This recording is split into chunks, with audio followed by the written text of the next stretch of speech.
안녕하세요. 토요미스테리 디바제시카입니다.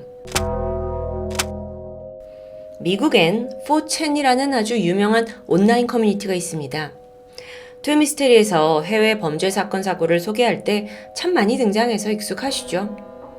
기본적으로 여기는 게임, 영화, 여행 같은 다양한 주제별 게시판이 존재합니다. 쉽게 말해서 미국판 DC 인사이드라고 할 수 있어요. 하지만 한국과는 분위기가 사뭇 다르죠. 이곳은 세상에서 가장 위험하고 자극적인 커뮤니티 중 한 곳으로 꼽히기 때문입니다. 2007년 11월 29일 새벽 1시, 4chan에 한 여성의 사진과 게시물이 올라옵니다. 뭐라고 써 있었냐면, 너희들이 댓글로 자신의 글번호를 맞춰봐봐. 그러면 내가 저 여자 어디에 묻혔는지 알려줄게. 일단 이 사진 속 여성은 당시에 실종 상태였던 에밀리 샌더입니다. 18살 대학생이던 그녀는 6일 전인 11월 23일 미국 캔자스에서 실종된 상황이었죠. 그녀가 마지막으로 목격된 곳은 동네에 있는 한 술집인데요. 행방을 쫓던 경찰은 그날 에밀리가 술집을 떠날 때 미렐스라는 남성과 함께 있던 걸 확인합니다. 그래서 이걸 근거로 그를 유력한 용의자로 보고 있었죠.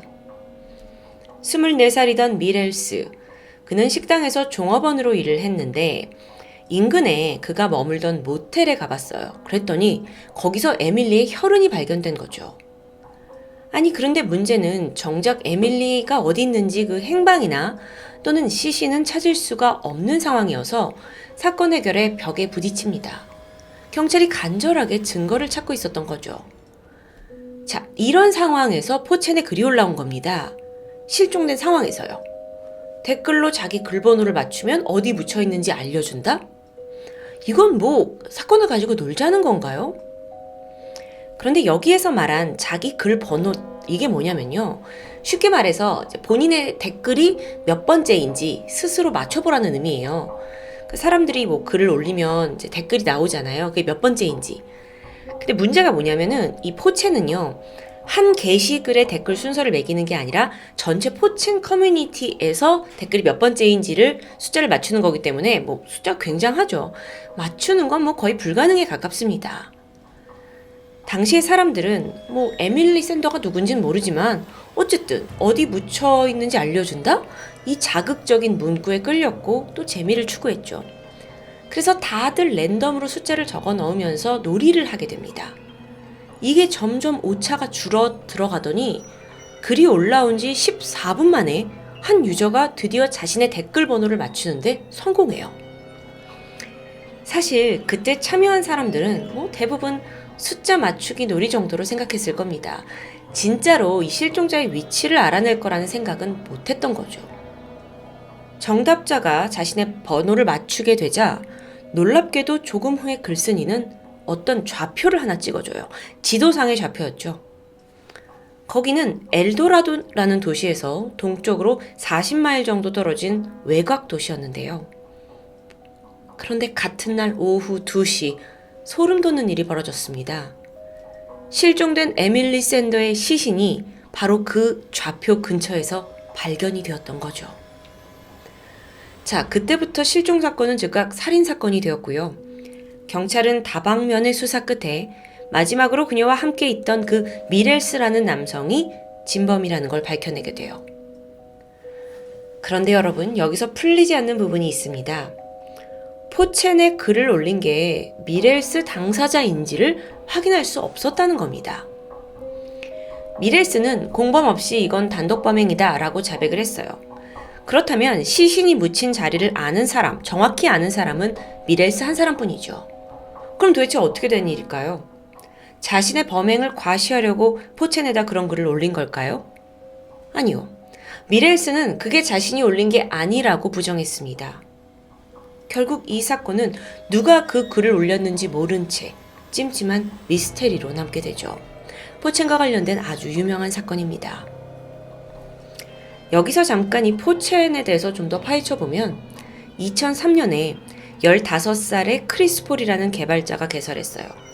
미국에서 아주 큰 인기를 받으면서 큰 사이트로 자리매김하게 되죠. 여기에 있는 모든 게시판이 다 자극적이고 범죄와 연관된 말썽을 일으키는 건 아닙니다. 그런데 유독 사건, 사고가 빈번한 게시판이 하나 존재하는데요. 바로 B라는 /B/라는 랜덤 게시판입니다. 여기는요, 포첸의 초기부터 존재했거든요.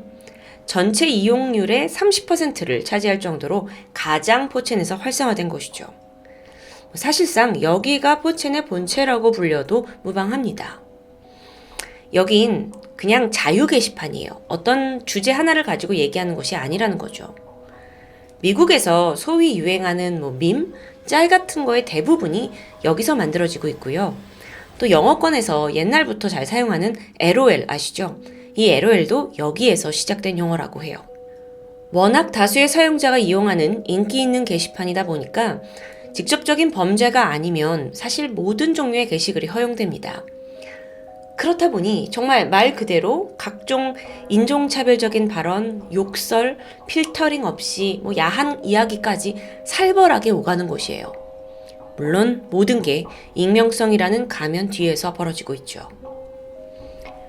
포첸에 여러분이 만약 글을 쓰게 되시면 닉네임은 익명이라는 뜻의 anonymous로 표시가 됩니다. 그러다 보니까 유저들은 포첸의 이용자를 공격하거나 신상을 털려고 할 때마다 일종의 드립으로 우리는 anonymous다 라는 받아치는 드립이 있었다고 해요.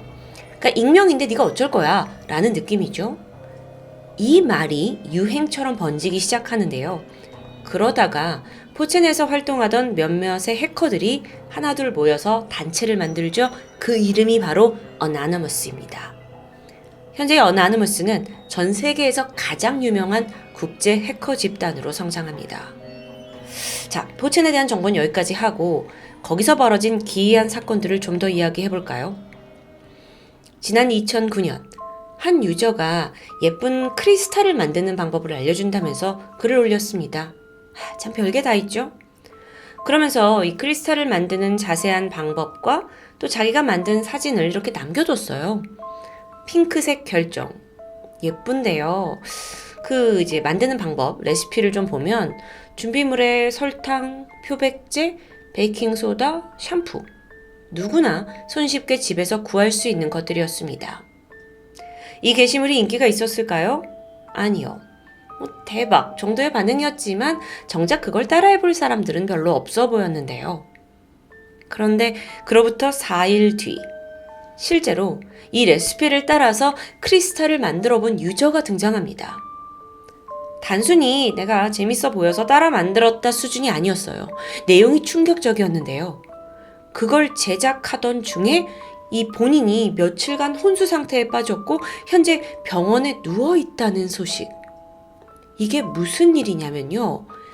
사람들이 그 크리스탈이라고 알고 있던 분홍색의 결정체, 그걸 만드는 레시피의 재료들이 워낙 친숙한 것들이라 아무도 의심을 하지 않았지만 사실 그건 크리스탈이 아닌 염소가스를 만드는 방법이었던 겁니다.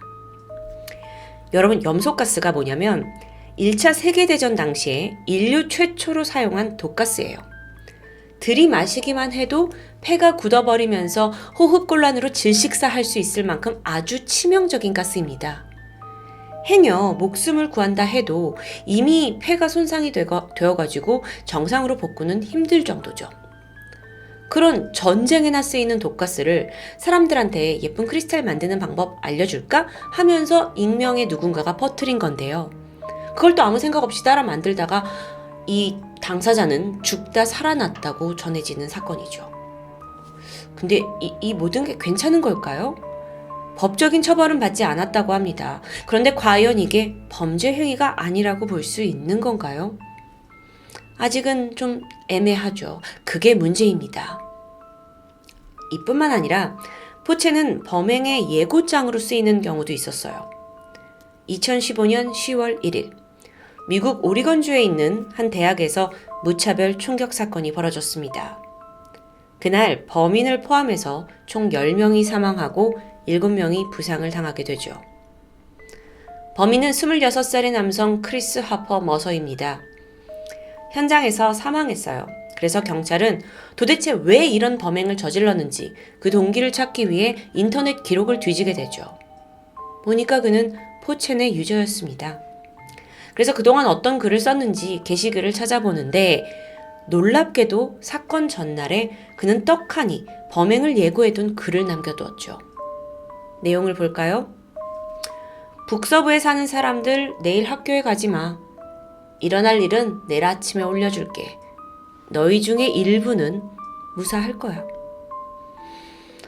이 글과 함께 올라온 게 뭐였냐면 개구리 캐릭터가 총을 들고 있는 사진이었어요. 물론 당시에 이걸 본 사람들은 그를 조롱했죠. 야, 뭐 댓글에 보면은 너 한번 해봐라 새끼야. 뭐 이런 식이었습니다. 그리고 참극이 예고대로 벌어지고 말았던 건데요.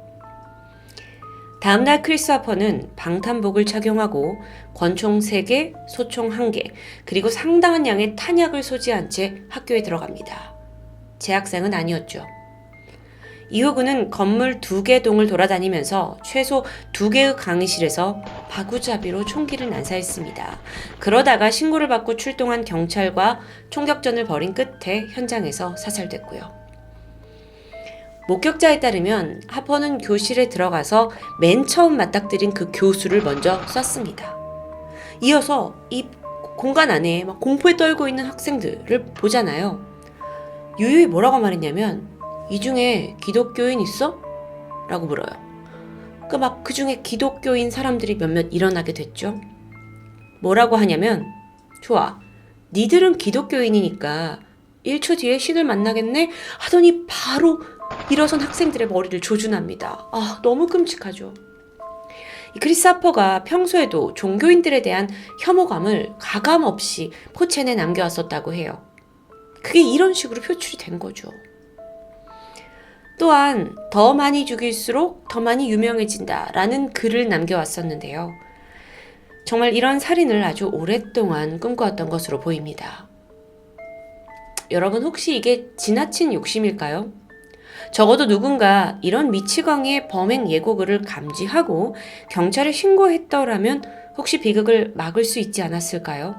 아니면 포첸 자체적으로 이런 위협적인 글에 성향을 보이는 사람들을 필터링할 수 있었다면 상황은 달라졌을까요? 아시다시피 미국은 총기 사고가 끊이지 않죠. 가장 최근인 2022년 5월에도 미국 뉴욕의 버팔로의 한 슈퍼마켓에서 총기 난사 사건이 있었고요. 10명이 사망했습니다. 범인은 현장에서 즉각 체포되었는데 그는 바로 18살의 페이튼 젠드런. 그 또한 포첸의 유저였습니다. 게다가 백인 우월주의 신봉자였어요. 범행 이틀 전에 자신의 살해 동기와 준비 과정을 담은 무려 100쪽 이상의 선언문을 포첸에 올리게 돼요. 선언문을. 그러면서 이 미국의 대단한 백인 문화가 유색 인종들에 의해서 대체될 위험에 처했다는 일종의 약간 사이코 같은 음모론을 펼치는 겁니다.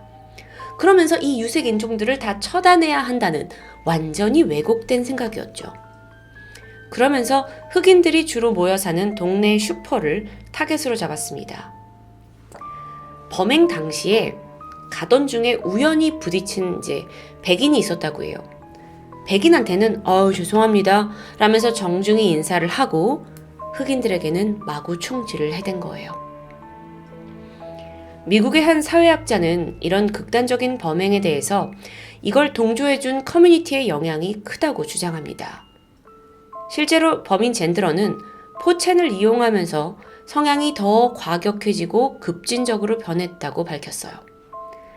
그러니까 매일같이 백인 우월주의에 대한 컨텐츠에 빠져가지고 그것도 그걸 동조하고 있는 사람들과 어울려다 보니까 완전히 비뚤어진 사상이 점점 더 키워갔던 거죠. 그는요, 자신의 백인 우월주의 사상이 절대적으로 옳은 거라고 믿게 되었고 그게 흑인이나 동양인은 다 죽여버려야 된다라는 살인 심리를 부추겼던 건데요. 정말 이건 지들만의 어떤 세상에 갇혀 사는 아주 답답한 모습인데요.